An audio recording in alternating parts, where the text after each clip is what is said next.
Hey, hey, hey, hey, hey. Hey, hey, hey. I'm gonna let y'all come on in, come on in, come on in. Sorry I'm late. Sorry I'm late. I knew that the court was gonna start a little later today, so I came on a little later.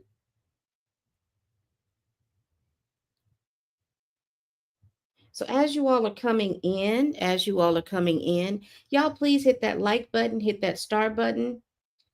Let's go on, let's go on, let's go on. From what I'm seeing, looks like court may or may not have adjourned today. I'm not sure at this moment, but I do want to go over from this morning. We're going to be starting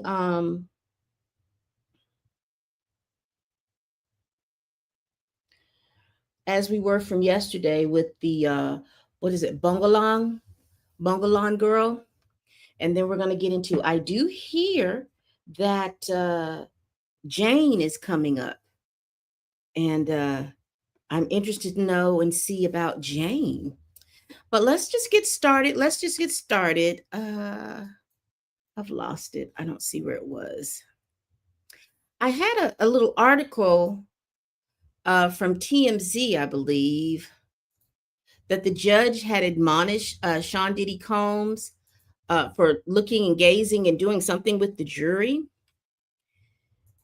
Let me see if I can pull that article back up.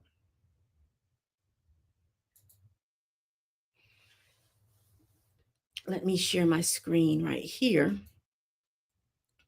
It says here, the judge warns Diddy stop mugging at the jury or the jurors, or you'll get the boot. Now let's see what he's talking about. Now was reported by TMZ on June the 5th at 10:24 a.m. Pacific Standard Time.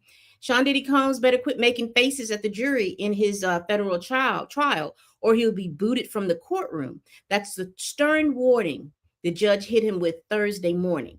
The 17th day of the trial begins with Diddy's defense team peppering by Brianna Bologon cross-examination. After her testimony, once juries left for a break, judge admonished Diddy's defense lawyer, Mark Agnafine, for his client's courtroom behavior, pointing out Diddy was nodding vigorously while staring down jurors. All right. So we're going to get to that. I just wanted to kind of go over this is some of the court shenanigans going on in here. And we'll definitely go ahead and get to what's going on. Again, as you come in, make sure you hit that like button, make sure you hit that heart button, and make sure you on Twitch give us a bit. All right. All right. Day 17, cross of Bongalon, the victim witness, Jane, text not to be shown, press coverage, da da da da. Okay. Before the jury. Judge, I understand the press is doing their best with the orders. What about Jane's text? Hold on, my camera. Oops. Oops. See, I'm fiddling with stuff I don't have no business fiddling with. There we go. Put you back up. Put you like this. Up there. Whew. Sorry about that, y'all. That's what happens when you fiddle with stuff and you got no business fiddling. Where am I supposed to be? Hold on. Where were you? Was that it? No? Yes, it is. Okay. All right. Prosecution, I feel a need to personally read them before releasing them to the press. How about Saturday for Friday exhibits? Judge, don't kill yourself. Judge, the type of information that Ms. Comey wants to redact, is it just a matter of timing? Should we adjourn for the day to permit redaction? No, I reject that. The First Amendment does not require that. The government is making accommodations. So let's see what they're talking about. So I guess it's basically how quickly they're getting information to the public. They really should have just a clerk doing that, getting everything together to get to the thing. They shouldn't have to do it themselves, but we'll see if that's what they're actually talking about. Prosecution. We want a screenshot of Miss Ventura's communications to Miss Coram about Miss Bongalon being dangled off the balcony. Judge. How does the balcony incident connect to the indictment? Prosecution. It shows Mr. Combs' violence and that Miss Ventura is aware. Coercion. Alexandra Shapiro. It should not be admitted. It is a backward looking statement. The screenshot was captured. So let's see, because we can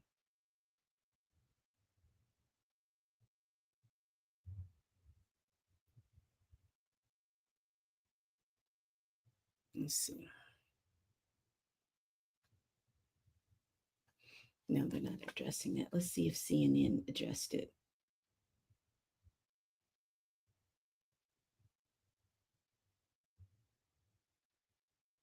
Okay, they didn't address it. So let's continue. Bring in the jury. Bring in Miss Bongalong. Bring in the jury. Jury, we have lunch coming in for you. We're going to take a shorter break. Miss Westmoreland. Westmoreland. What is this a photo of?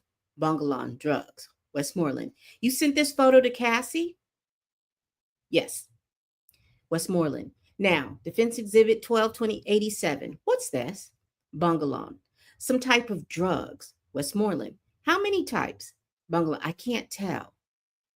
You're still doing drugs with Cassie on May 31st, 2016, right? Yes. Westmoreland. Just before this, Mr. Combs threatened your life. Bongalong. Yes. You weren't scared to continue dealing with Cassie? Bongalong. I guess not. Westmoreland. Okay. You said Mr. Combs groped your breast? Objection. Ask again. Mr. Tyrone said Mr. Combs groped your breast. True? Some of the things he wrote were not true. Damn it, Tyrone. How see? It's one thing for when your attorneys skirt right on up to that line, but when your attorney crosses the line and it makes you look like a fool, that's a problem. Tyrone Blackburn was writing in, and he had that problem with the case that he wrote. I mean, the affidavit that he wrote for Little Rod. The judge admonished him for putting information in there that he knew wasn't true. He did it for sensationalism because he knew that it was going to get out to the public, and so he was admonished for that. So they hired this man. I don't know who at this point who is continually hiring Tyrone Blackburn, because he's getting paid. He's doing things that appears like to be for clout, not doing things to help his client.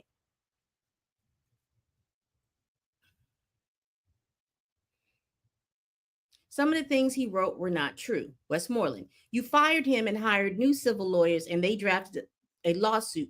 You reviewed it to the best of my ability. Westmoreland. Look at this document. Only for the parties. Ma'am, isn't it true that your lawyer, Mr. Tyrone, alleged for the first time sexual assault? And although you knew it was untrue, you began repeating it? But can you rephrase that? Mr. Tyrone, why are they calling him Mr. Tyrone? Hey, Blue Queen, why are they calling him Mr. Tyrone? Tyrone Blackburn. They don't even call him by his last name. Alleged that Mr. Combs assaulted you, right? I can't speak for him. Westmoreland, you speak for you. You keep repeating the lie about grabbing your breast. Can you restate it? Westmoreland, okay. Westmoreland, you continued accusing Mr. Combs of sexually assaulting you, even though you knew it was not true. B, I'm gonna start calling her B. B, it's already hard to commit to the whole sentence. Westmoreland, you knew sexual assault was the only way that you could sue. Answer, I don't recall. Westmoreland, you say you were screaming. Are you aware of anyone else calling the police? Answer, I don't think so. Westmoreland, you didn't go to an urgent care? B, I didn't. Westmoreland, you didn't tell the chiropractor what happened? Answer, no. Why not? B, I was scared. Westmoreland, okay. The girlfriend, what's her name? Bungolian, Sarah or Friday? Westmoreland, full name, please. Bungolian, I think Sarah Seidel, something like that. It was a while ago. Westmoreland, you got the government. She was Friday. I guess you told the government she was Friday and that she wouldn't know anything. B, I'm not sure. Westmoreland, on October 4th, 2016, didn't you attend Mr. Combs' concert? I don't remember the date, but yes. Judge, just ask Miss Westmoreland. Westmoreland, may we read the text? Judge, proceed. Westmoreland, did you read Bonna and I'll read Cass. You read Bonna and I'll read Crass. Okay. Bungolian, I don't know what I wrote. Westmoreland, as Miss Ventura. Coolio, what time? Bungolian, love you. Thank you for yesterday. Westmoreland, you're asking Cass if Puff would like a sweatshirt 2 weeks after you alleged that he held you over a balcony? Bungolian, we were trying to be cool. Westmoreland, repeat that. We had the FaceTime call and we were trying to be cool.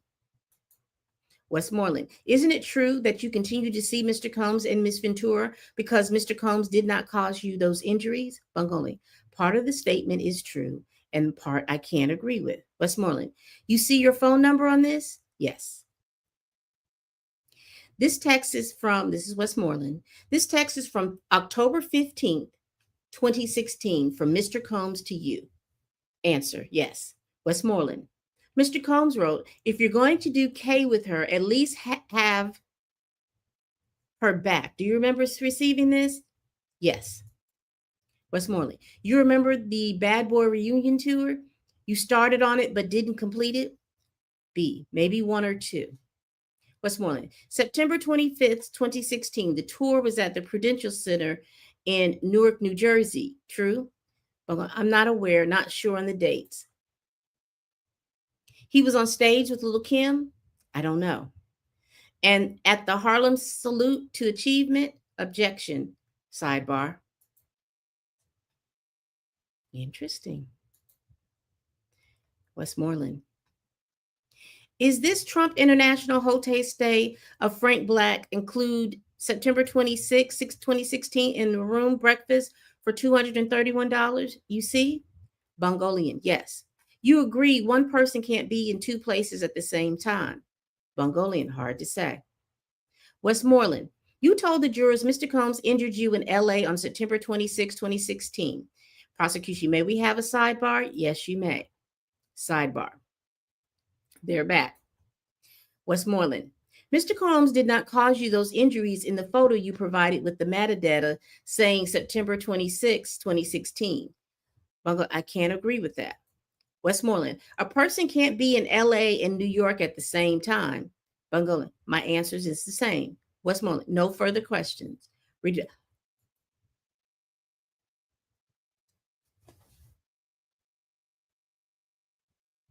You know, I don't catch something until after I read it. So are they saying that the day that they're saying that she said that he assaulted her, he was not in LA to assault her?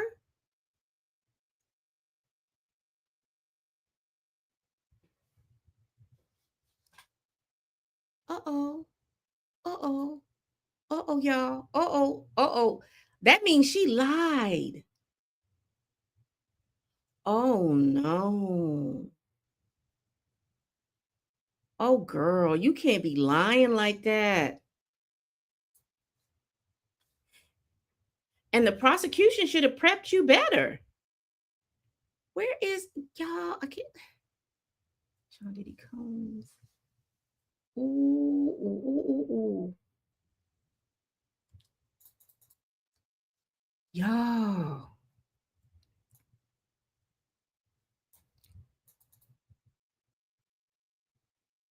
They saying she lied, y'all. Oh Lord. Let's see. Search. Uh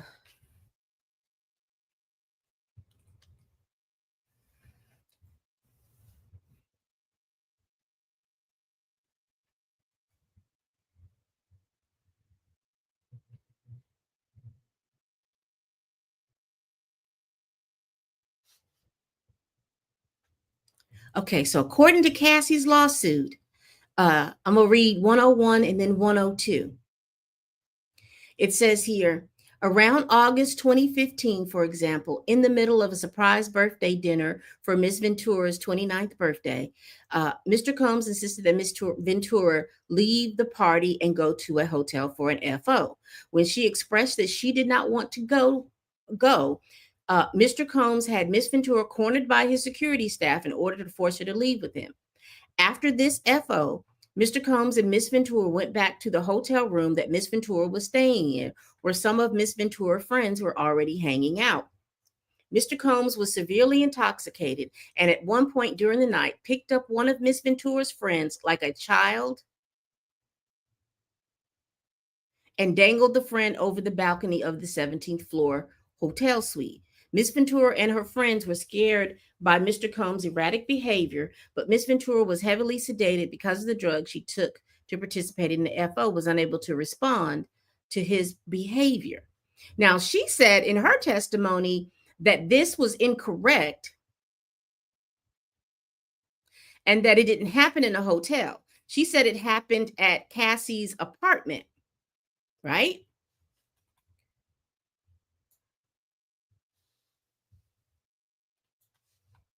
That's what she said.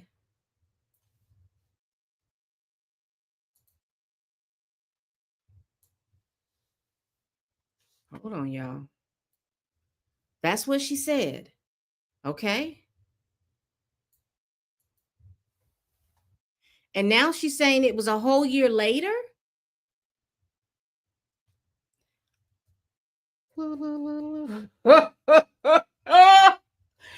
Woo, baby. Why would you put this? Why would you put her as a prosecution's witness? Why would you put her on the stand if you all hadn't gotten the dates down pat?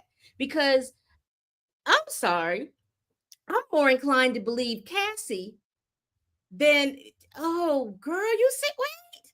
The prosecutor definitely should have helped her better because clearly she already admitted she's done heavy drugs. It might have actually messed up her memory of dates, possibly, but that should have been made. She should have said that way in the beginning. You know, I will say that there are dates and times and things that I am a little fuzzy on, but she said yesterday she was very clear with the fact that Cassie's date on her lawsuit wasn't right.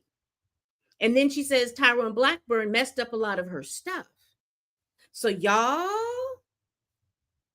hey, hey, y'all,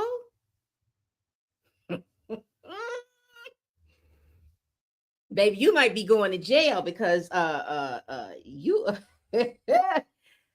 because that's what's so important. You can't really mess those dates and things up. So I'm inclined to believe that Cassie's date in her lawsuit, and let me see if I can show this. Let me stop sharing this.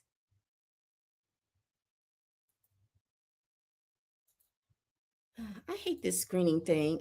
I want to share the screen, but I want to share the entire screen. Did I not share it? Oh, here it is. Because this is Cassie's lawsuit right here. And this is what I was reading. Now, in Cassie's lawsuit, it says,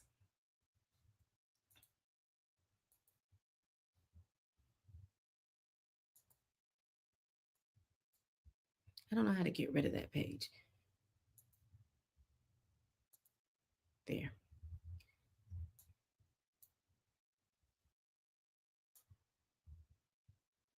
Let me make this a little smaller. All right. So it says around, let's get to this. Let's get to this. This is what we're reading. Around August 2015. So she says around August 2015, this was around her birthday, right? And then it says after this FO. So this is supposed to be a freak off after that freak off around her birthday. This FO, Mr. Combs went back to the hotel room. and that her friends were there because remember, it was a birthday party, so her friends would be there. They said he was severely intoxicated. She tells a whole different story. She tells the story as if she tells the story as if her friends are there, and that only the girl that she was dating at the time was there. There was nobody else there. And she said this is what she said yesterday. So, child, she got a lot. Ooh, honey, let's continue. Point to Diddy's team. This Miss Westmoreland is no joke. They're back. So I think she said no further questions. Okay. Redirect, and there was a sidebar. Smizer, did you ever review the notes taken at your interviews? Answer, no. Prosecution, did you give Cassie permission to put your name in her complaint? Answer, no. After she filed, I hit her up to tell her of mistakes. Tiffany wasn't there. Prosecution, when you filed your lawsuit, it was report of the balcony the same or different from Cassie's? Answer, different. Prosecution, is what you said today your best recollection? B, yes. Prosecution, the demand letters of your first lawyer, did you write them? Answer, no. Prosecution, the demand letter that said Mr. Combs squeezed your breath so hard you had abused it, had you said that? Answer, no, ma'am. Prosecution, did you demonstrate with hand motions? Please do. And then she does. Bungoli, he started at my armpit. Were they on your breast? Yes.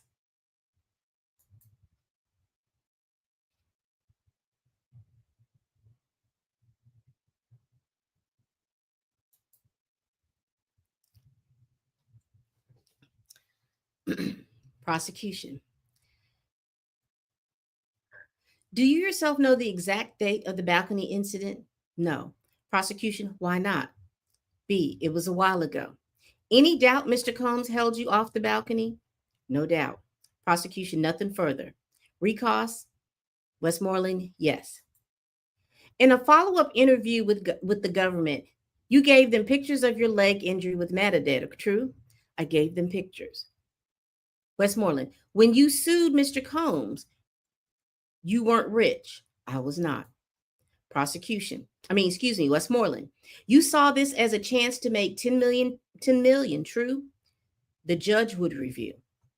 Westmoreland, it means a lot to you to become a millionaire and soon, right? B, no, I'm here for justice. Westmoreland, meaning money, nothing further. Ooh.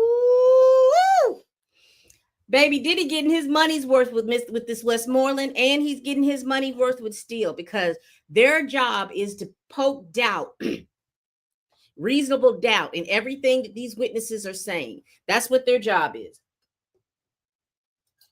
And baby, just because of the fact, see, that's what happened, because she was on those drugs, she can't pinpoint any dates. So people can come with the conclusion that what happened didn't happen. Lord. They don't have many strong witnesses. I mean, they do. Let me hush. I'm just saying that that little piece was great lawyering by the defense. So let's see if the prosecution can pack up. Judge, thank you, Ms. Bungolian. Is there an exhibit? Publish it. Ms. Shapiro, we object under Rule 106, Judge. So after the break, jurors, there will be food for you in there. All rise. So let's go and see what's going on.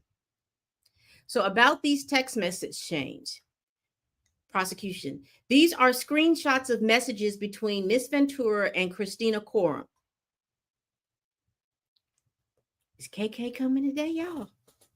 Because she is, I'm surprised she's not sitting at the desk with Diddy. She's his right-hand person, but let's continue. It first involved Miss Ventura saying her phone was thrown off the balcony. Then about Miss B, Bungalong. The defense wants more in. The prosecution, they want Miss Corum's message. They want in Miss Corum's message that he says that that didn't happen. But that's self-serving hearsay with no exception, Judge. The allegedly completing statements are not admissible. All right. So, Mr. Agnophilia, your client was, oh, here we go. Oh, here it is. Mr. Agnophilia, your client was looking at jurors and nodding vigorously. This can't continue, or I will give a limiting instruction you won't like. Or other measures include barring your client from the courtroom. Do you understand? Agnophilia, yes. Oops. We read that from TMZ earlier when we started this stream. Mm, mm, mm. He was a little too excited about that. All right, they're back. Judge, I could stay past 4 p.m. My sentencing's been adjourned, so I could stay late. But Ms. Shapiro, Alexander Schmidt, I have a meeting with lawyers in another matter. I want to be here for all of Jane, a key witness. Judge, we will end at 4. So they have already ended for the day. Jury entry. First, a stipulation, a seizure at Miami Airport of Miss Christina Corum's cell phone. These are true excerpts. Published the exhibit. Text bubbles with Cassie dangles over ledge. OMG. Prosecution. Metadata shows September 30th, 2016. Bring witness in. On the stand, they have Enrique Santos. Hold on, y'all. We got us a new witness, and I got to jot him down. Cha-cha-cha.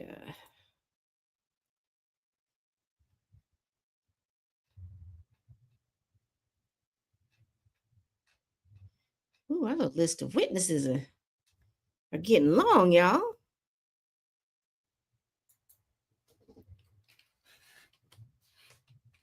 Y'all see me typing.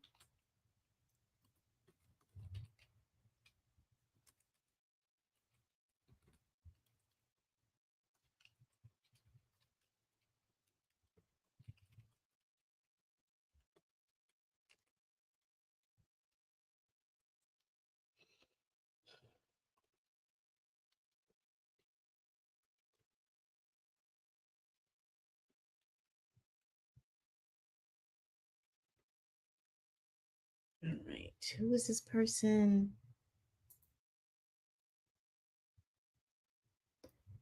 Enrique Santos.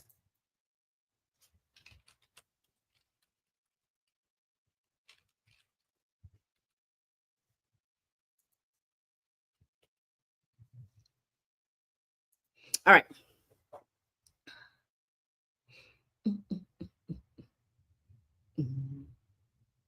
Where are we? Here we are. Understand. I have worked, Enrique Santos. I have worked at the SDNY prosecutor's office for 17 years. I've done 3,000 cell phone extractions. Prosecution. These 3 iPhones, whose were they? Santos, Cassandra Ventura. One had a changed IME number. It had been repaired. Okay.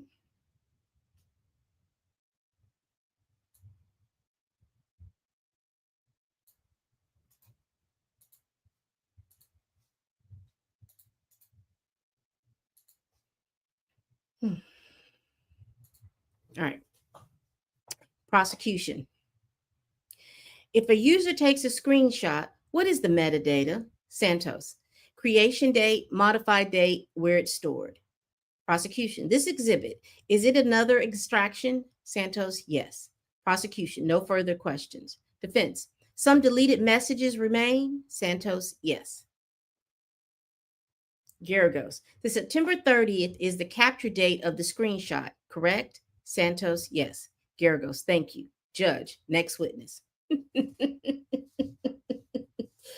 Baby, he wasn't on there long, y'all.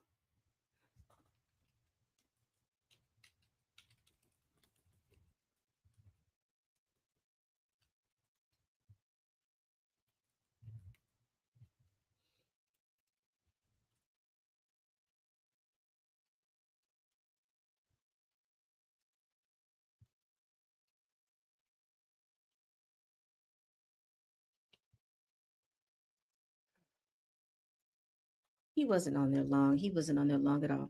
All right. Listen. Next witness. First, some sealed exhibits under the pseudonym order, and because uh, actually explicit 1503. At this time, we call Jane. Ms. Comey, bring the witness in. Please confirm all the exhibit screens in the public gallery are off.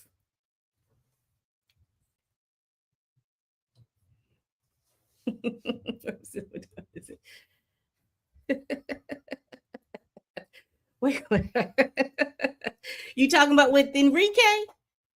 Or what are you talking about? Who you would talk about, Enrique? Because he was just there to confirm that the metadata that was on that photo from that I guess Cassandra or that Cassie took about the dangling over the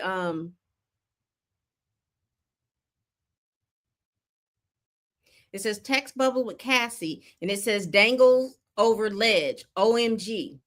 And so that happened on September 30th.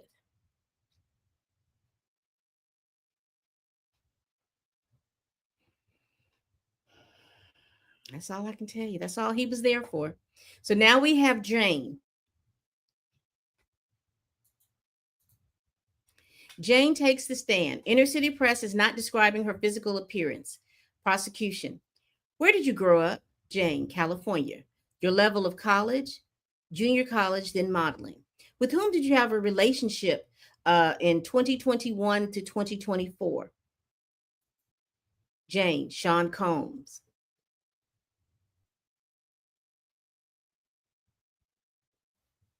Oh, yes. Yes. So apparently Diddy was doing all these nodding and doing like yes when the defense was crossing Miss Bungalong, and after she had left, the judge admonished Diddy for admonished Mr. Agnafilio and told him that he needed to get his client under control, because if he can't be in control in the in the courtroom, he was going to boot him out.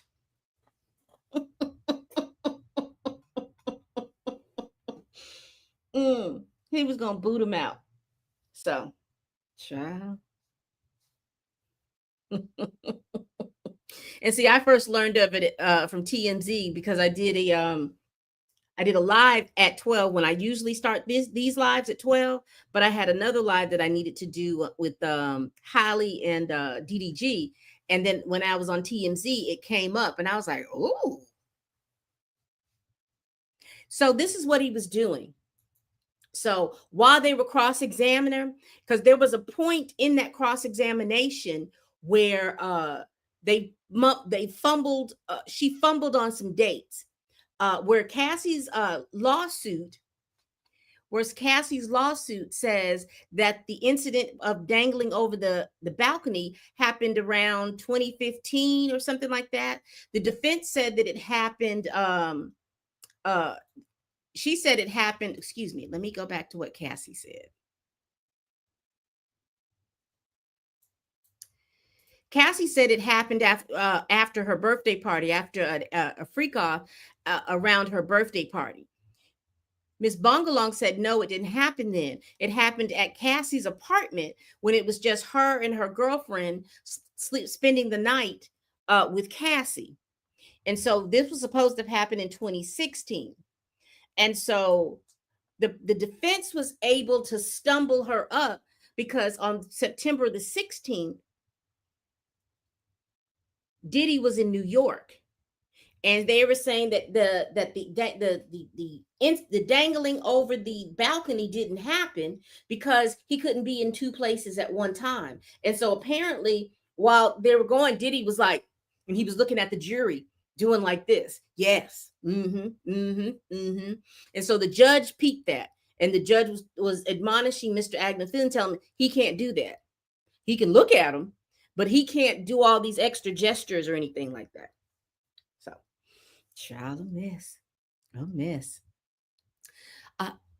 Prosecution, Comey. What did you call him? Jane, Sean, baby, Ernie. Prosecution, why Ernie? Jane, we did that. I was Bert. Prosecution. Ernie and Bert from Sesame Street. Oh, now that was laughing, ha ha. Why Ernie and Bert from Sesame Street? Prosecution. When did you meet him? Jane. On a girl's trip to Miami in 2020. He was dating my friend. He was really funny and nice. We went on a yacht party. Again, I guess because I'm such a girl's girl, this on a girl's trip to Miami in 2020, he was dating my friend. See that kind of mess?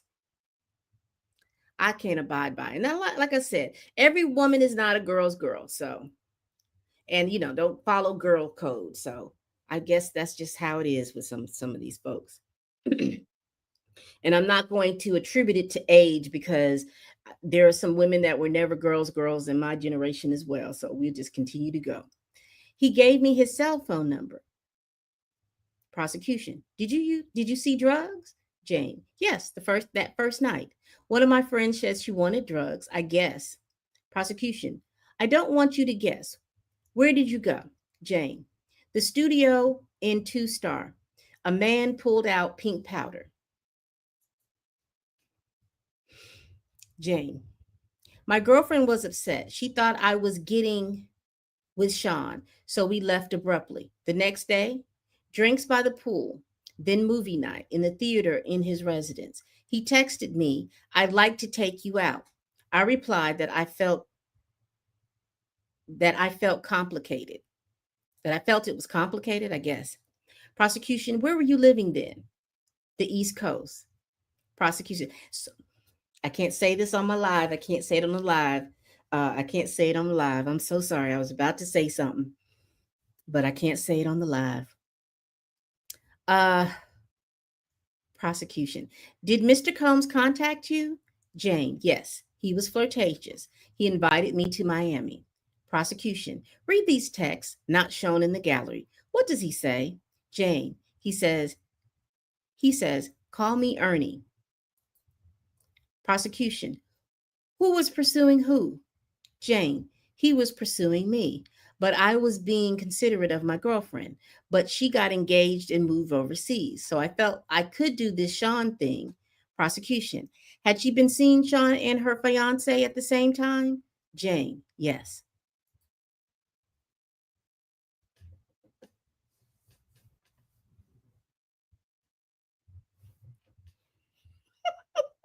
Y'all do some serious stuff. Ooh, child. Jane, I went to Miami in January 2021. He got me a hotel room. Prosecution, where did you have your first date? Jane, the hotel balcony. Prosecution, how long did your first dates last? 5 days. Prosecution, what did you tell him about your past? Jane, I dated someone he knew. Also, my child's father didn't get along with Sean. He said he didn't mind.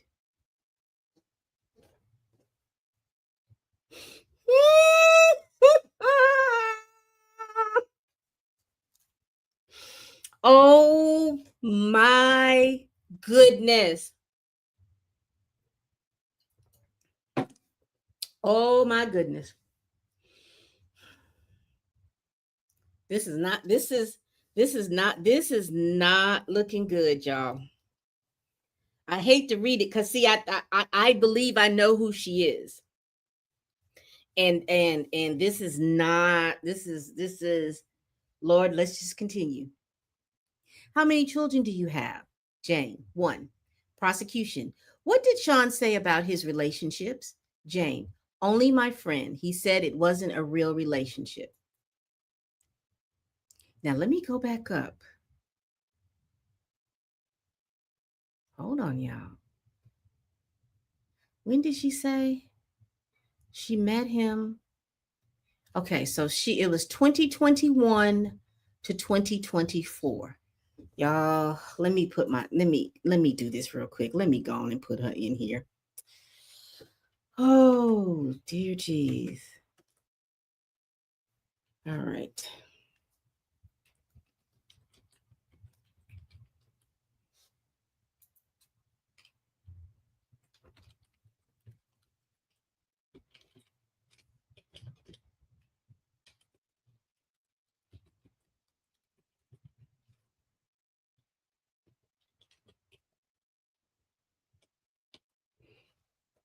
Oh, Lord have mercy, y'all. Ooh, my little stomach hurt. All right. Prosecution. What did you do? Jane. We made a lot of love. We walked on the beach. Later, we went on a proper first date, dressed up, a restaurant. I was head over heels. Prosecution. How did you stay in contact? Jane. Text. Did you travel with him? Jane. Turks and Caicos. Jane. I was excited. I've never been to Turks. Prosecution. Who else went in on February 2021? Jane. Christina Korm, the chef, the butler, at one point a barber. Prosecution. How long did you say? Uh, 9 days in Turks and 6 days in the Bahamas. Ah. Prosecution.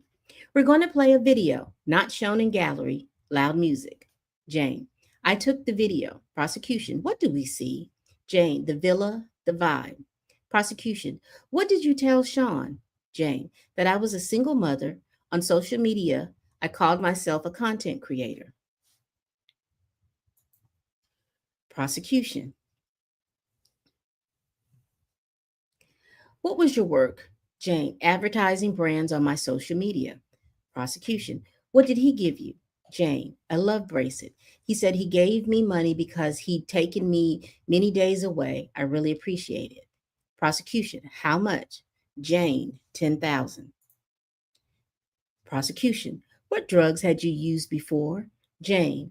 Ecstasy twice, 2014 and 2015.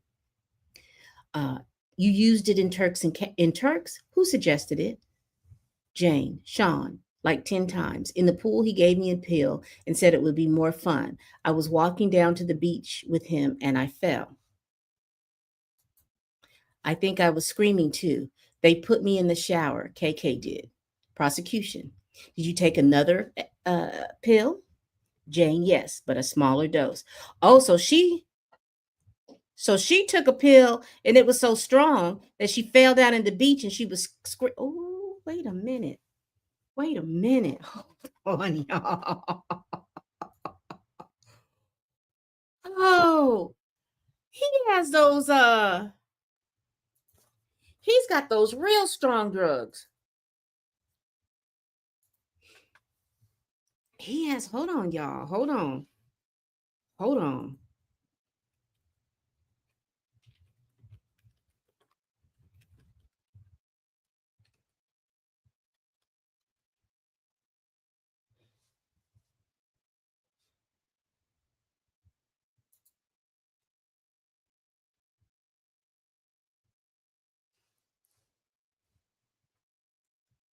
All right.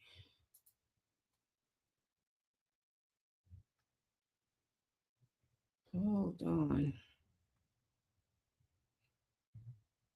Says the side effects of ecstasy is taking part in risky behaviors such as drink driving and unprotected sex, changes in behavior such as mood swings or increased aggression towards others, impacts on sleep or experiencing insomnia, cognitive memory problems, reduced appetite or not eating a balanced diet, development of depression like feelings, anxiety, restlessness, irritability, and sleep disturbance. Oh my. But when you take it, it gives a feeling of pleasure, well being, increased sociability, and closeness with others.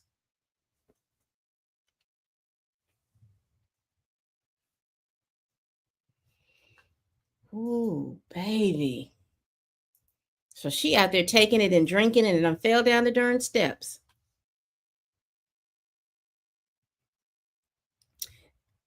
All right, where are we? Did you take another ecstasy pill? Jane, yes, but a smaller dose. It made me feel relaxed, euphoric, sexual. It enhanced touch and sense. It made me feel more loving and flirtatious. Comey, what about coming down from ecstasy? It was like your mind was kind of readjusting, coming down from a high. You're just tired. Prosecution. In the Bahamas, did you continue taking drugs? Yes. Ecstasy. Sean gave it to me. Prosecution. How much did he wire you? Jane, 10,000. We started using the L word. He told me he was seeing multiple women. I was okay with it. Prosecution, why? Jane, I liked him.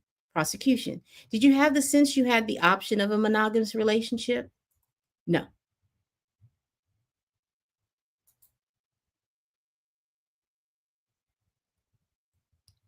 Comey, until when did you continue dating Sean? Jane, until his arrest. Any breaks? Jane, 2. The second in October 2023 for 4 months. When did you get back together? February 2024. So she broke up with him in October, and Cassie filed her lawsuit in November. And then she came back in February. How public were you? It was private. Baby, it wasn't private to you, to your boy, to your baby daddy. Prosecution. Did you post about your relationship with Sean on your social media? Jane, only once. Where did you move? From the East Coast to LA. He gave me 6,000 for a moving trip. Prosecution. In 2021, February to May, how often did you see him? Every other week.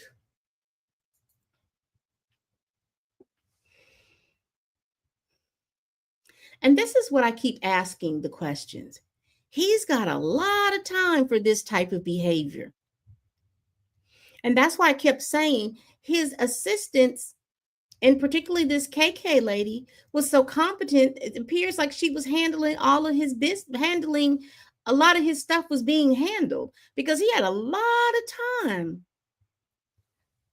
to party. Now, I don't know when she got introduced to the freak offs, but we'll see. Let's continue. I'm sorry. I'm just so he paid her to move. So she's the new Cassie. Prosecution. What did he give you? Jane. He was sweet. He would give me money here and there. Prosecution. Cash, wires? Jane. Both. Prosecution. How often did you use drugs? Answer. Every time I saw Sean. Ecstasy, Molly, cocaine, K or ketamine, Molly enhanced with like ecstasy. Okay. Sexual, horny, cocaine made me feel alert. I didn't like K. The walls were closing in. Prosecution. In what context did Sean give you drugs? Jane, when we were having sex. Prosecution. What did you learn? Jane, so many things. He likes to have pornography playing. Y'all don't think he showed the videos of him and see? Oh, that would be crazy. Jane, he liked me in lingerie and with high-end stripper shoes. I was to put baby oil all over my body and his. Prosecution. What types of rooms? Jane, in his bedroom. Prosecution. How was it lit? Jane, we have red lights on. Prosecution. How did you feel? Jane, I loved them. Prosecution. May of 2021, what happened? Jane, I remember that when we would watch pornography, we would have a lot more fantasy conversation. And then her voice cracks. Prosecution, do you need a break, Jane? No. We would search things on these websites he wanted me to fantasize. Prosecution, in May of 2025, was there objection? Prosecution, oh, May of 2021. I am so sorry. Where were you watching the pornography? Jane. Mia, I had been awake for 15 hours or 20. What drugs? I'm confused.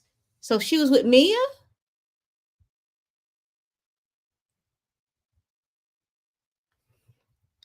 Jane, ecstasy and Molly. He said I can make it happen. Prosecution.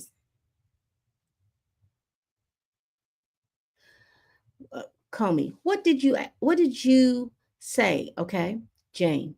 I thought I was playing into the fantasy, but when I came out of the bathroom, he was staring into his phone, really serious. He said, it can happen tonight. Prosecution, how did you react? Jane, I was like, tonight?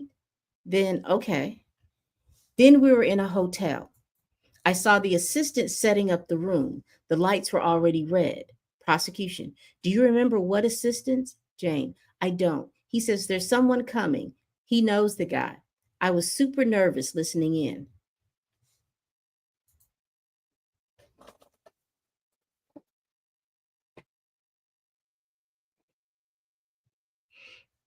Prosecution, who do you think this guy was? Jane, the fantasy guy. Prosecution, what did you think would start happening? Jane, sexual things between me and the fantasy guy. He arrives and they are talking. So he has upgraded, y'all. He upgraded from the little messy candles. He done upgraded from the messy candles to a red light.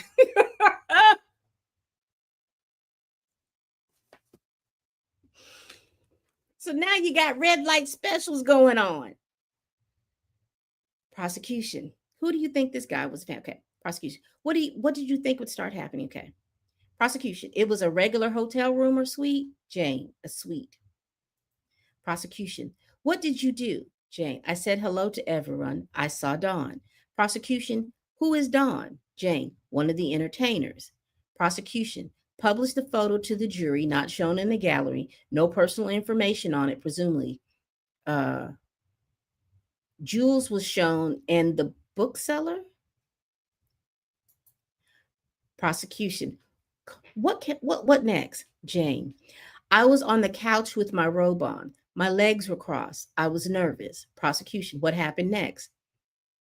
Jane, Sean said, stand up. I did and started to dance to get up my nerve. Prosecution, what was Don wearing? His underwear. Prosecution, what was Sean doing? Jane, touching himself. One thing we have known against our will is he is a fan. He's a fan. He's a freaky ass ninja. Freaky, freaky, freaky. He was masturbating. Jane, yes. Was he talking? What was he saying? Jane, being encouraging and sweet. I was ready to speed things up a bit. What do you mean? And she was crying and she said, get it done. What did you ask for? Jane, a condom. What did Sean say? Jane, that these guys get tested at the time. Prosecution, later, did John leave? Jane, yes. Then Sean and I made love. The next day I went home. Any boat trip? Jane, a nice yacht day.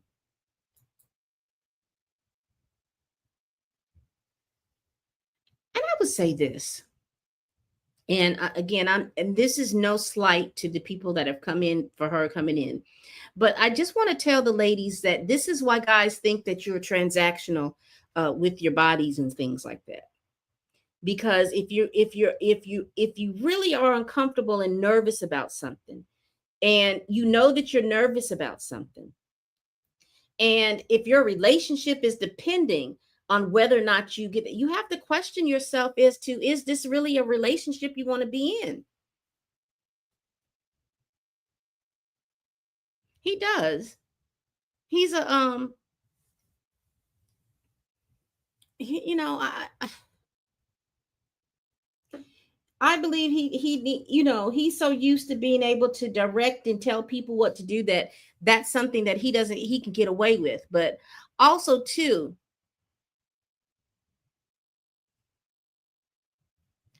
I just want us to be, don't be blinded by all this, the money and the cars and the trips, because that's what keeps you there. Because, they're making things transactional. So he was going with you. He was taking you step by step by step. He was telling you everything you needed to hear. He was, and then he knew that once you decided that you were going to take those drugs, he knew he had you at that point.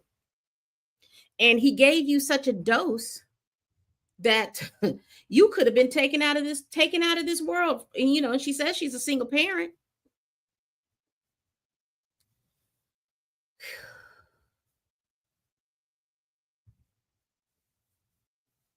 But yes, guys like this, and here's the thing. They don't want to find find that, just like he's finding these men, he wouldn't find a woman to do this with, just like he was finding the men. A mess. But like I said, when you have predilections like this,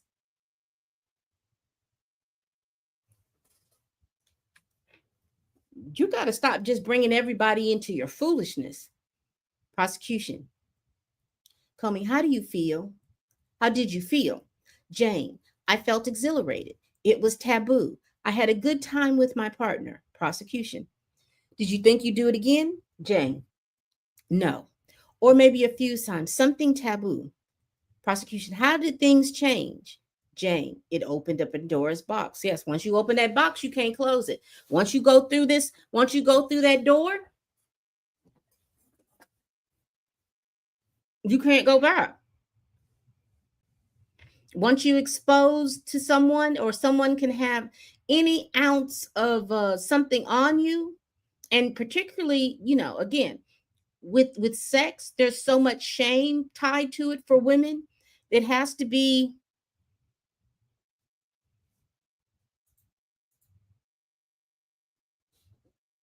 They are they are very problematic, and it's always problematic for the person who doesn't have uh yeah, the other person, the person without all the power. It's more problematic, and 9 times out of 10 it's a woman.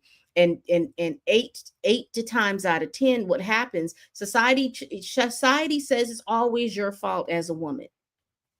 If you're doing something sexual outside of being married, it's always your fault. You're a whore, you're a slut, you're too easy.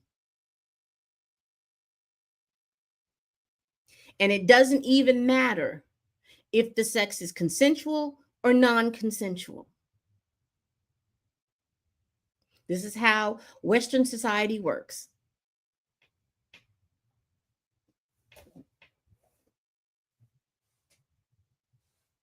Again, Western society has no tolerance. We say we do, but Western society has no tolerance for stuff like this.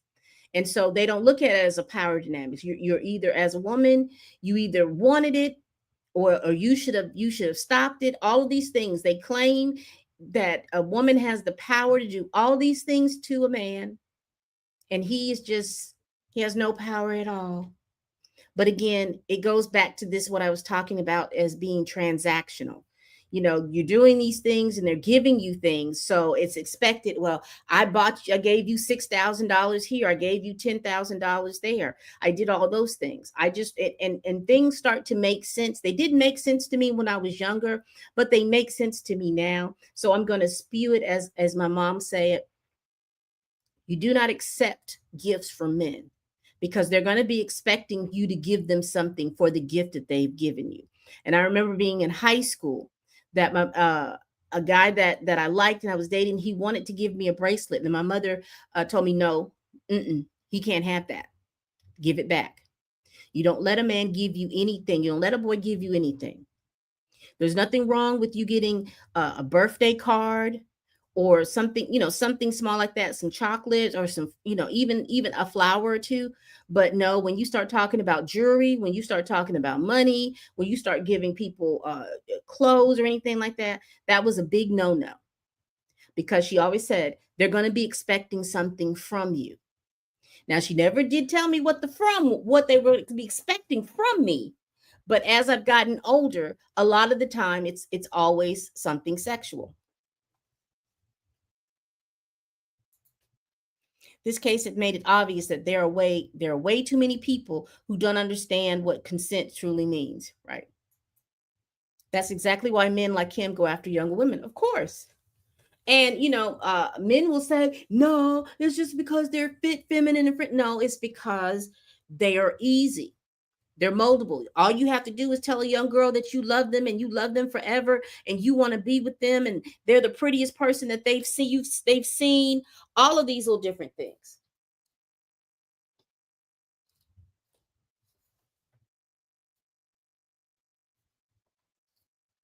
That's all you have to tell them. So then by the time that you have done whatever it was that you want to do with them. And then when they say no, then you don't have nothing to do with them. And then these girls are running and crying and screaming after you. I love you. You said you loved me. You said you were going to be with me or anything like that. Then you become that bitch, that hoe, that heifer, that whatever it is, little nasty little word they want to call you. And they want to tell you to leave them alone. I don't want to have nothing to do with you. But usually by that time, your stomach is swollen and you about to drop a baby.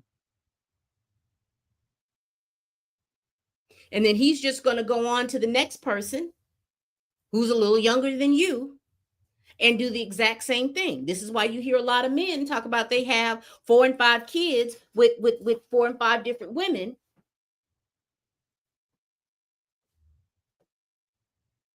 They're 35. And the women that they've had children with age from the ages of 20 to 26. Or possibly younger than that. There might be some women, some girls that they've had babies with that they don't want to say that they've had babies with.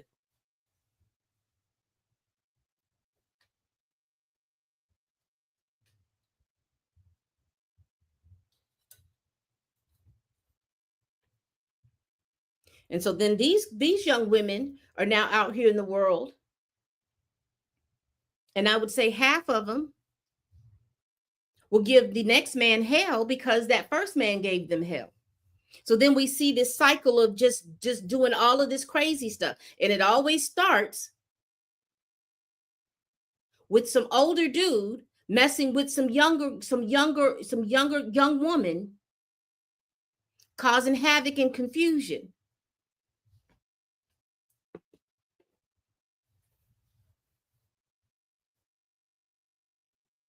Date within your age group.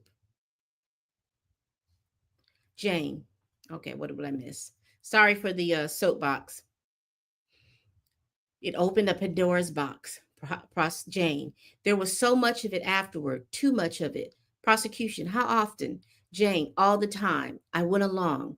Prosecution. Later. Did you tell him you didn't want it? Jane. Yes. In writing or verbally? Jane. Both. Many times. Prosecution. What did Sean tell you about your rent when you said you did not want to have sex with other men? Jane. That he give me maybe 3 or more months. Prosecution. How did you feel? Jane. Frustrated, obligated. Prosecution. Obligated to do what? Defense. Objection. Sidebar. And that's where this is the perfect example of this. So now you're on this roller coaster ride. You're on this road. And so I'm just talking to you young ladies before this mess starts to happen. If they're trying so hard to love bomb you and love on you and tell you how all this other stuff, and then at the same time, they're trying to ply you with alcohol, particularly you young ladies between 18 and 20, when you know that alcohol is illegal for you. And they tell you, oh, don't worry about that. You mature enough to handle it.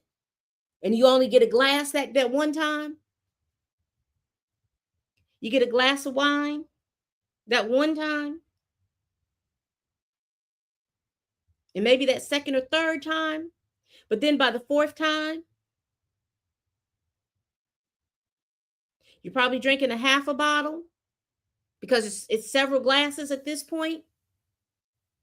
And probably added with the little vodka here, or a little gin here, or a little Cavassier here, or a little, I'm just tequila here.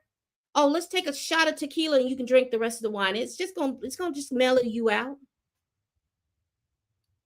Or like what she's describing, I give you a 4th pill of ecstasy, then I'll give you a half a pill, then I give you the full pill.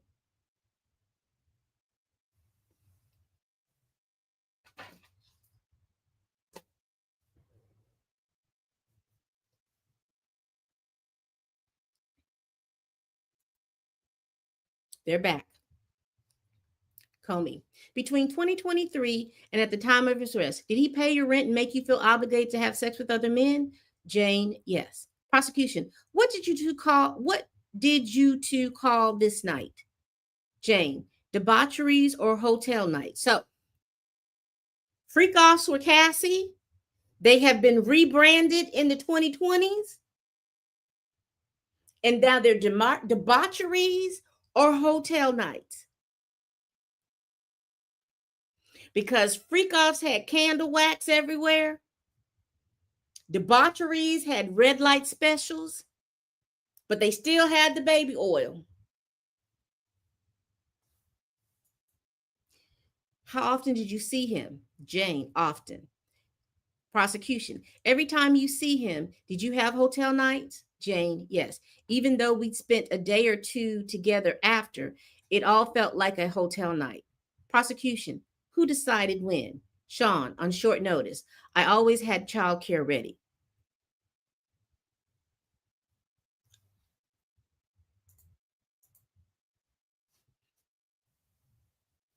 I'm not going to say nothing because there's going to be a group of folks that's going to say, "Oh, that was just freaky sex."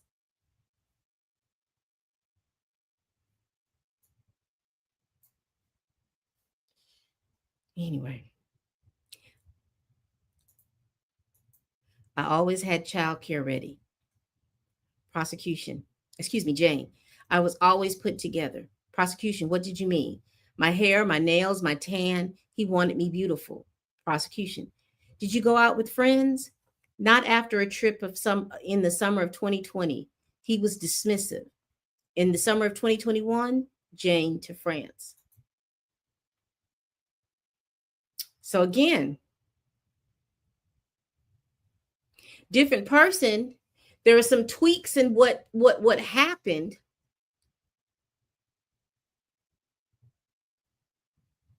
But you see that there was a level of alienation because you notice how when she was with somebody, when you remember when Cassie talked about when she was with somebody and they were doing stuff, he would get upset, he would get mad. All right. I went to the south of France with my friends. He was angry in the voice notes. Prosecution. Who did he want you to look like?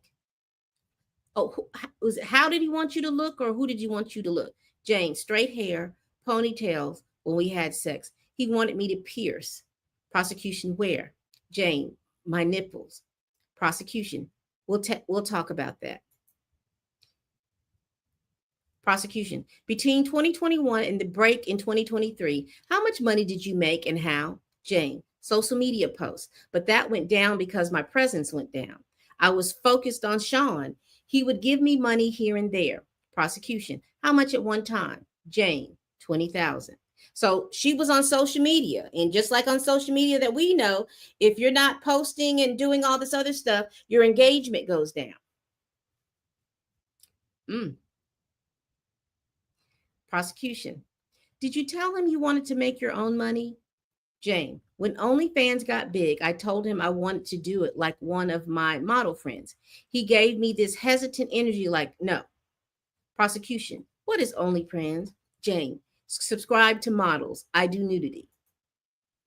Prosecution, but no sex acts? Jane, right, but he did not approve. Prosecution, why did you feel you needed his approval? Jane, I felt he was my boyfriend. Prosecution, sealed exhibit. What is this? Jane, my lease, April 4th, 2023. Prosecution, how much was the rent each month? Jane, 10,000. Sean said, let's do a love contract. It was a flirty thing. He asked how much allowance did I want going forward. I said 15. He said 10,000. Jane, yes. I wanted a beautiful home for balance. Again, sounds transactional to me. Prosecution, what's this? Jane, a wire transfer. Prosecution, to pay your rent? Jane, yes. Prosecution, who got you plane tickets to fly to the hotel nights? Jane, his travel agent, Jess or KK. Prosecution, what were the hotel suites like? Jane, red lights, sheets everywhere for the excessive use of baby oil. Boy, they have graduated. Now you got sheets everywhere for the excessive use of baby oil. Comey, how many bottles? Objection, Judge Shassain. Prosecution, per hotel night? Jane, 2 dozen bottles or more. Mm, mm, mm. I think I showed this, but I want to show this again. And this right here, Ivy Rose, those people just don't know the law or they don't care. And I think a lot of people, because when a lot of people are looking at this case, all they're focusing in is on the sex. And she wanted the sex. And look at her. She had sex with these men and all this sex with this sex is sex. But they're not looking at the charges and look how much and look at the standard that's needed to prove these charges.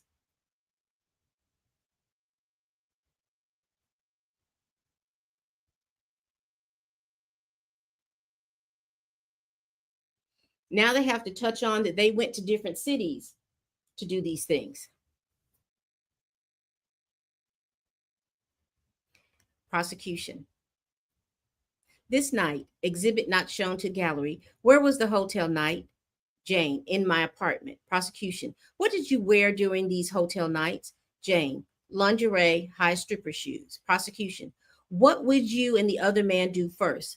Objection. Rephrase. Who would you greet? Jane, the entertainer. I was on drugs. Sean told me to touch myself, then the sex. Prosecution. Forgive me for asking, but oral or intercourse? Oral. Later, I would be with Sean. Prosecution.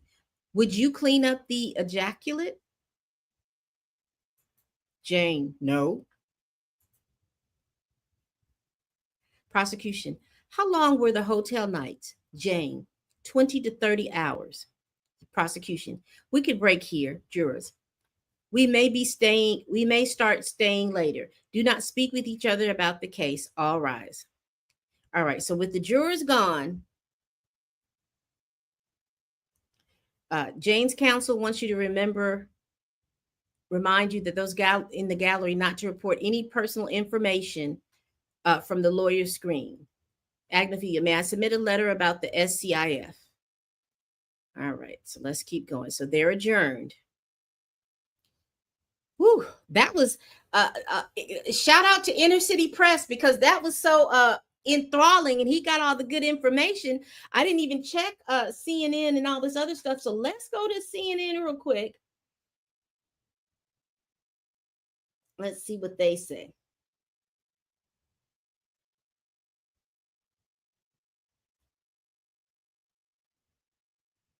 So let's go. We're not going to go over what CNN says about Bongalan because I'm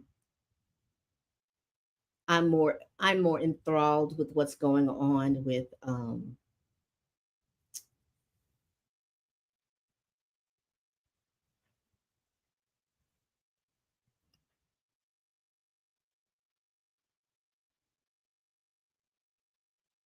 mm, mm. They called Enrique forensics. All right, so this is interesting. Analyst says some contact names were lost or altered when recovering data from Cassie Ventura's phone.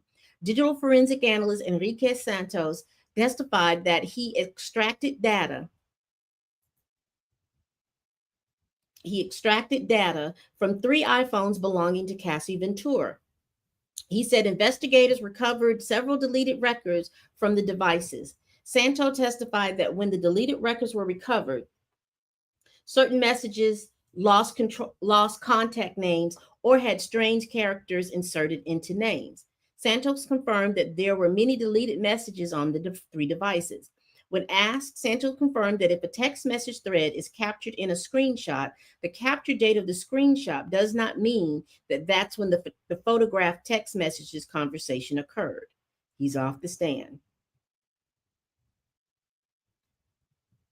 The prosecution, we're talking about Jane now. The prosecution has called the witness testifying under the pseudonym Jane.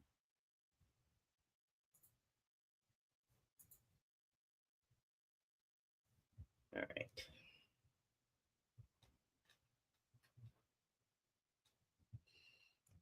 Judge Subramani read the jury instructions about the witness testifying under pseudonyms. He reminded the panel that they would learn Jane's true identity, but it won't be said publicly in court.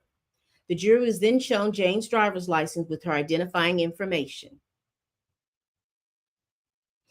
She says she was in a relationship with Combs from 2021 to 2024. She said she called Combs Sean, Baby, Ernie, and Schnookums. She said they call each other Bert and Ernie like the characters from Sesame Street. Jane testified that she first met Sean Diddy Combs on a girls' trip in Miami late 2020. She met Combs, who was romantically involved with a friend who was also on the trip, at a dinner he hosted at his Miami home.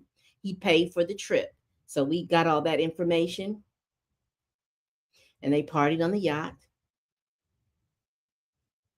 She talked about the drugs, the nicknames.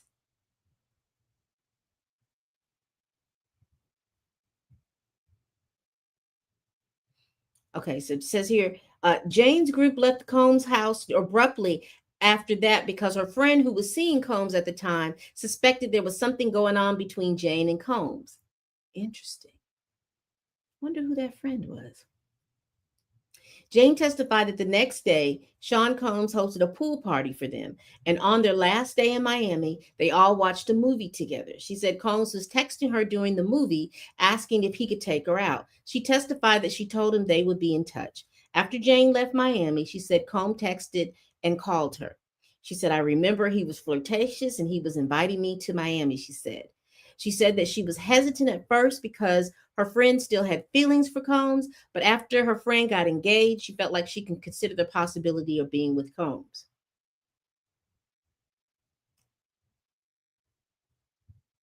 Okay, we got that. She called it amazing and they made lots of love. They spent the next several days together. So she just thought he was in love. They were still taking the mood enhancers. I forgot to streamline my language.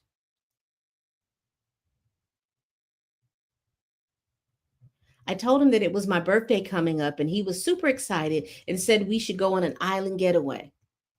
She and Combs went to Turks and Caicos and then to the Bahamas. She said his assistant KK was there, along with a chef, photographer, butler, and barber. They spent about 15 days on the trip. Okay, they talked about she wired her money and gave her a love bracelet.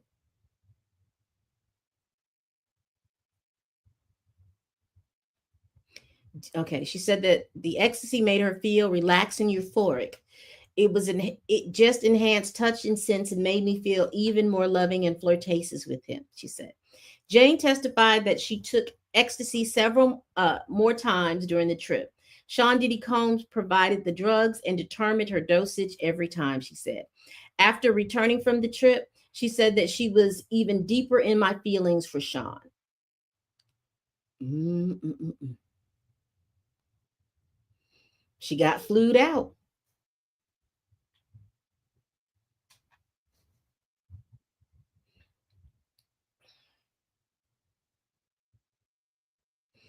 I'm trying to see what I'm looking for is to see if she said it or if anybody missed it about, because the things with her that have to be established, if we want to, if there is anything that's going to come from this, is the fact that they flew the sex workers out. Oh, I know, but you're not gonna get me to say it on my live because you know they are looking. The people are looking at people who review this case, baby. They are looking to see for somebody because whoever outed Mia ain't no joke.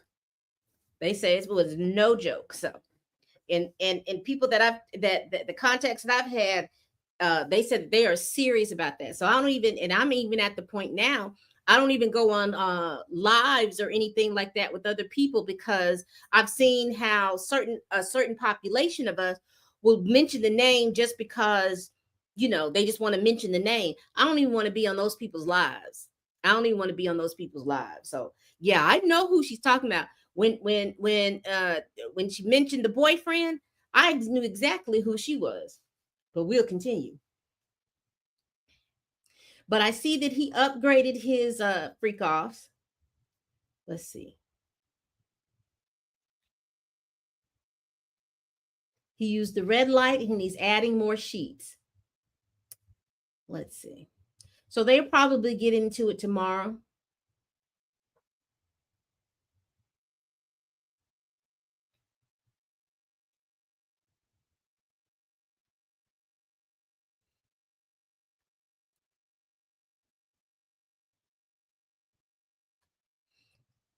Okay, so here she is. Jane, one of Sean Diddy Combs' accusers who was testifying under a pseudonym, says she told Combs multiple times that she didn't want to have uh, uh, relations with other men, but he didn't listen. Jane estimated that about 90% of the time she had sex with Combs, it would involve another man. And after their first time doing so in May 2021, she says she went along with it initially because she really loved Combs and wanted to make him happy. Baby, don't be afraid of losing these guys. That's the whole point. And then you see how your life starts to spiral. And at the end of all this, ladies, it's going to be, they're going to make everybody, the society, Western society is going to make it your fault. Your community is going to make it your fault. Everybody that you come in contact with is going to make it your fault. So, I mean, if their love is contingent on a certain type of transaction, then they don't love you.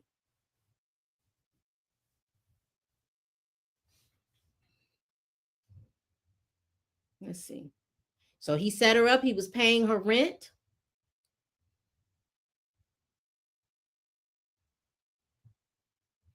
Unpredictable and gave little notices before encounters. I'm curious to see if he was putting her hands on her, but may not have been. He may have just been keeping her tied down with money. Oh, here we go. Jane said hotel nights with Combs took place in multiple cities. Jane testified that between May 2021 and October 2023, she had hotel nights with Sean Diddy Combs in Los Angeles, New York, Miami, and Turks and Caicos. Where is Ivy's tweet? Excuse me, her thing. Those people just don't know the law.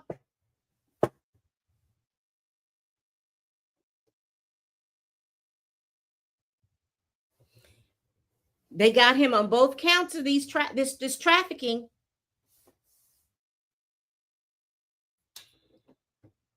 Not the trafficking, the transportation.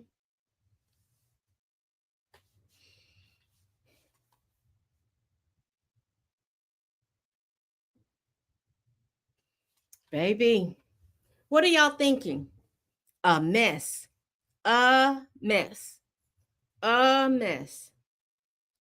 And this is going to be interesting. This is going to be interesting. Let me go ahead and let me do this. Did I get everything? How? All right.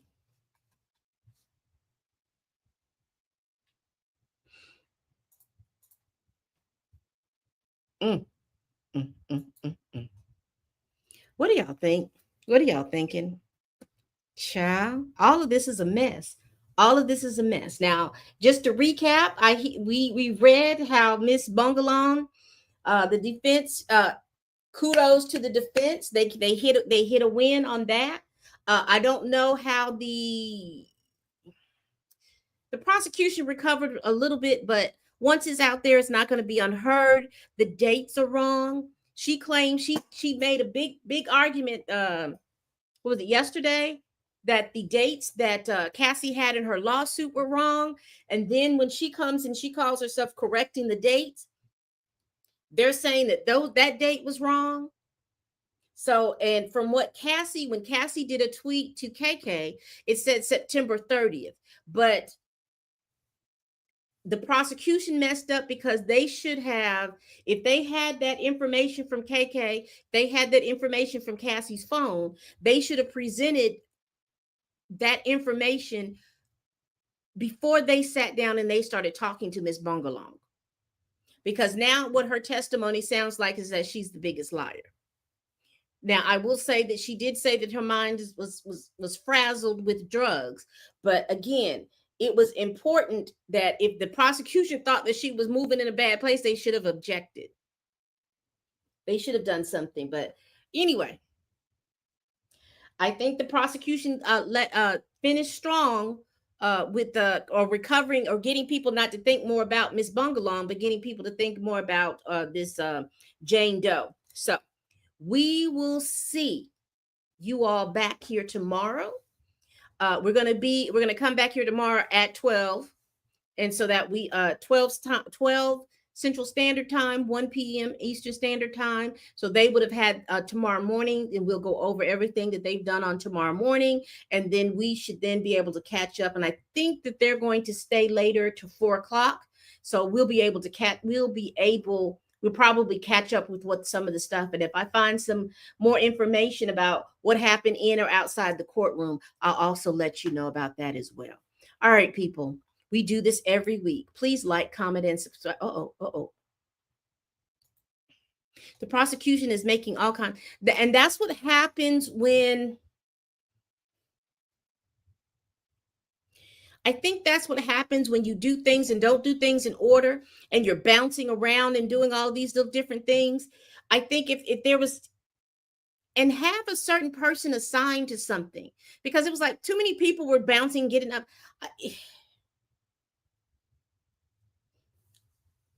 As they go on, it almost seems like they think that they have it in the bag, and they don't.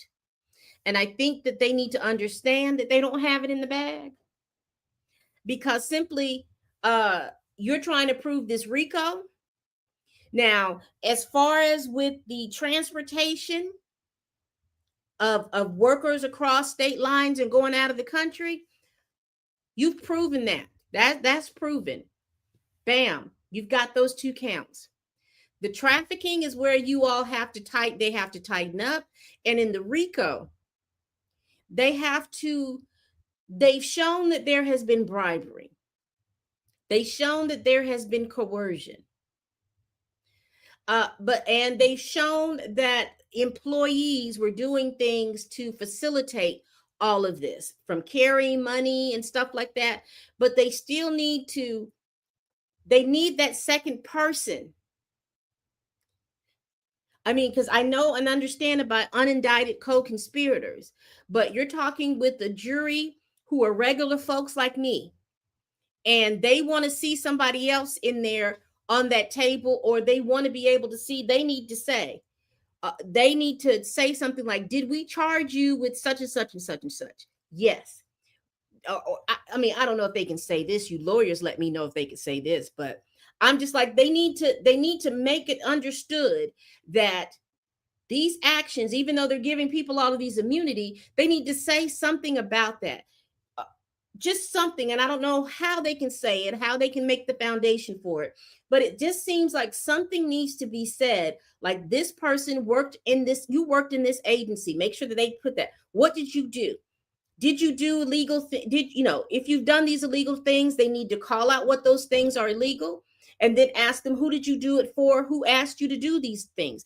They need to really make sure that they're highlighting that information, and to keep doing it as we go on day by day, and so that people won't forget that, because people are just caught up in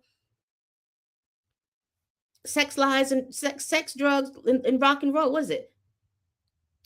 Sex something and rock and roll. Drug, sex, and rock and roll. I don't remember what the phrase is, child.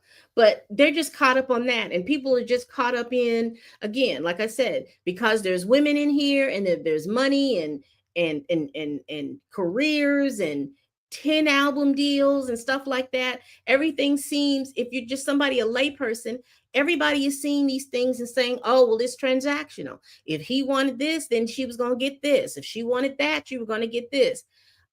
So like I said, this is getting, they only have this week and next week. And then the defense is going to put their case on. So they really have to hit home this week and next week what they're trying to do. So they've gotten to Jane. So they've gotten through Cassie, Mia, and Jane. So uh victim number the fourth victim is not going to show up. They're not working with her. So this is going to be interesting. They're getting down to crunch time, and they still haven't brought everything to they didn't bring everything together. So they're going to have to bring stuff together. I think that they're going to have to bring something together. But again, like I said, the transportation, I think that has proven. I think that they have as far as with the RICO, I think that they have shown the bribery. I think that they've shown the coercion. And here's the thing too. Part of the RICO is also the trafficking and the transporting. So technically in the RICO, they have the bribery, the coercion, and the transportation, along with the two other counts of transportation and other things like that outside of the RICO, if that's making sense. But let me do this before I let y'all go. Before I let go. Dun, dun, dun, dun, dun, dun, dun.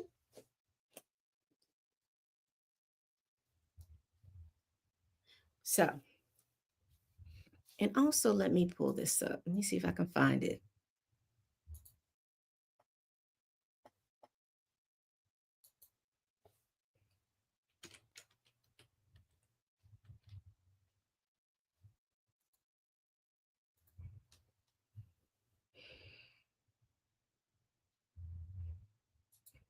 All right. So right here, we have the charges. You have count one, racketeering conspiracy. Count two, you have X trafficking by force, fraud, or coercion. And you have two counts of that. And then you have two counts of transportation to engage in the prostitute. So you see that. Those are the four counts. Those are the counts that he has. Now, under the RICO, these are the 1, 2, 3, 4, 5, 6, 7, 8 different items that they have to prove for the RICO. Now, from what my understanding is, they only have to prove one or two of these things. They have to prove two of these things in order for that RICO to stand, right? So let's talk about the kidnapping and buriation. Now, that was with Capricorn Clark. They've shown that that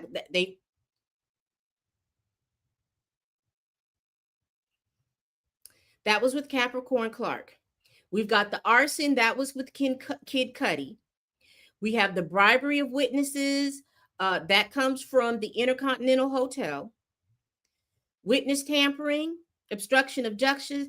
They haven't really gone through all of this yet. They mentioned it a little bit with Mia about her, that Diddy them were contacting her and all this other stuff, but that sounded like it was before he was arrested. It may have been during the investigation phase, but seemed like it was before he was arrested. Then we have here forced labor, aiding and abetting. Now, with those assistants working 24 hours and all this other stuff, whatever it is you think about Mia's testimony, that 5 days is crazy. Of staying up all that night, those things are crazy. But when we talked with the two assistants, Daniel James and Ed Kaplan, they talked about having those long exacting hours, 100 and something hours, and they had to be ready. They were getting 4 hours worth of sleep, but they were working 20 hours. So those are the things that I looked at as far as what they were talking about forced labor. The trafficking and abating, they're talking about Cassie and Jane. The transport of prostitutes, they're talking about from the freak offs to the hotel nights. And the distribution, everyone talked about how he was giving them drugs. His assistants talk about how they were asked to go get drugs for him. They talk about somebody named One Stop, all of these different things. So they, to me, have touched on all of these things, but they haven't kind of brought it all home yet. Maybe that's what they're going to do in their closing argument. But they've touched on a lot of these things. I'm not sure if the arson, if they've proven that, because again, We hadn't talked to the whoever